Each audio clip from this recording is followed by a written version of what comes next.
إلا الله محمد رسول الله لا إله إلا الله محمد رسول الله. السلام علیکم پیارے دوستو، بسم اللہ الرحمن الرحیم.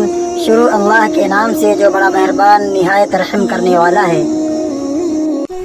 اکثر لوگ کنفیوز میں رہتے ہیں اور وہ مشکوک رہتے ہیں کہ پہلی قربانی کس کے نام سے کی جائے.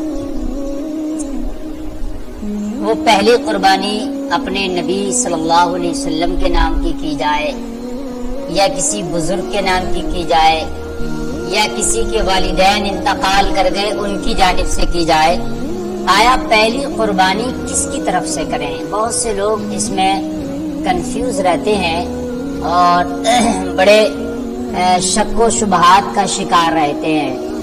تو حضرات میں آپ کو بتلاؤں، دیکھیے پہلی قربانی کیا ہے. سب سے پہلے تو یہ سمجھ لیں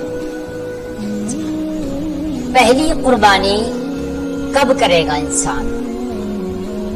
تو قربانی کرنے کے لیے جب وہ مالک نصاب ہو جاتا ہے، اس کا مال نصاب کو پہنچ جائے، وہ چاہے کسی بھی عمر میں پہنچے، یعنی وہ چاہے جوانی میں پہنچ جائے یا بڑھاپے میں پہنچ جائے، اس کی عمر چاہے 20 سال ہو یا 50 سال ہو، جب وہ نصاب کو پہنچے گا تو اس کے اوپر قربانی واجب ہوگی. اور جب قربانی واجب ہو گئی انسان کے اوپر، یعنی اتنا مال ہے اس کے پاس کہ اب اس کے اوپر قربانی واجب ہو گئی، تو جس سال قربانی اس کے اوپر واجب ہوئی اسی سال جو وہ قربانی کرے گا اس کی پہلی قربانی کہلائے گی. اب سوال یہ پیدا ہوتا ہے کہ یہ پہلی قربانی وہ کس کے نام سے کرے گا؟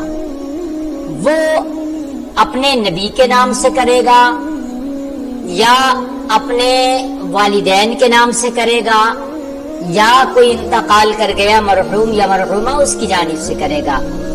تو حضرات میں آپ کو بتا دوں، دیکھیے قربانی انتقال شدہ لوگوں پر، جو لوگ فوت ہو گئے ان پر قربانی واجب نہیں ہے، اس لیے کہ انتقال کرنے کے بعد سارے اعمال ان سے جو شریعت کے تقاضے ہیں اور جتنے بھی معمولات ہیں سب ان سے اٹھا لیے جاتے ہیں. جتنے بھی معمولات ہیں، فرض ہے، واجب ہے، سنت ہے، وہ سب زندگی میں ہے.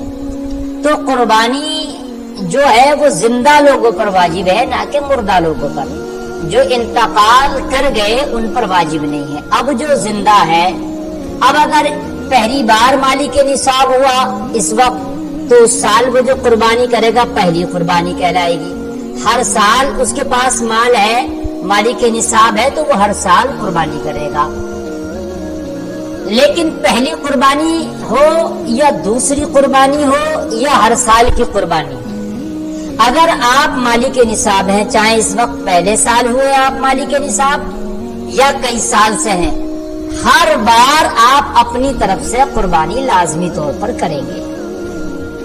یعنی پہلی قربانی ہو یا دوسری، تیسری، چوتھی، یا لگاتار آپ قربانیاں کر رہے ہیں، ہر قربانی آپ اپنی ہی طرف سے کریں گے، کسی کی طرف سے نہیں کریں گے.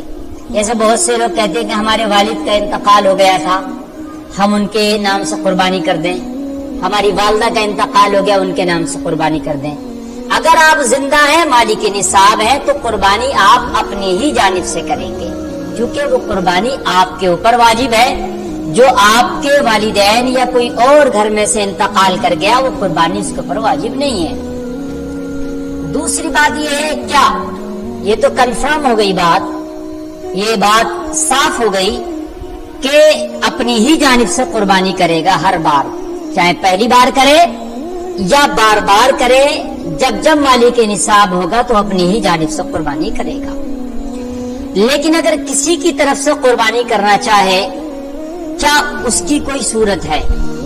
تو اگر کوئی چاہتا ہے کہ اس کے گھر میں کسی کا انتقال ہو گیا، والد یا والدہ کا یا کسی اور کی طرف سے رشتہ دار یا اپنے کسی دوست و احباب کی جانب سے قربانی کرے، تو تو اس کا طریقہ یہ ہے کہ پہلے اپنی جانب سے تو قربانی کرے گا ہی، چاہے وہ حصے کی شکل میں کرے یا پورے جانور کی شکل میں کرے۔ اگر وہ چاہتا ہے کسی فوت شدہ کی طرف سے قربانی کرنا تو اس کی طرف سے ایک قربانی مزید اور کرنا پڑے گی۔ یعنی اگر اپنے والد کی جانب سے قربانی کرنا چاہتا، والد انتقال کر گئے، تو ایک قربانی اپنی طرف سے کرے گا اور ایک اپنے والد کی طرف سے کرے گا، یعنی دو قربانی کرے گا۔ تو وہ والد کے لیے جو قربانی ہے وہ ان کے لیے ایصال ثواب ہو جائے گا، ان کے لیے وہ ایصال ثواب کی شکل ہو جائے گی۔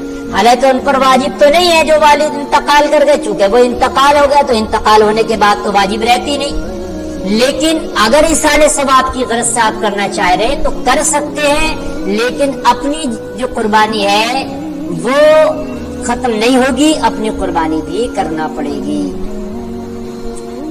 دوسری بات یہ ہے، اگر کوئی جیسے جانور میں، بڑے جانور میں 7 حصے ہوتے ہیں، تو اب لوگوں نے 5 حصے کر لیے یا 6 حصے کر لیے، ایک حصہ بچا، اب وہ چاہتا ہے کہ وہ ایک حصہ اپنے نبی کے نام کا یا کسی اور کے نام کا کر دیں، تو اس طرح سے کر سکتے ہیں۔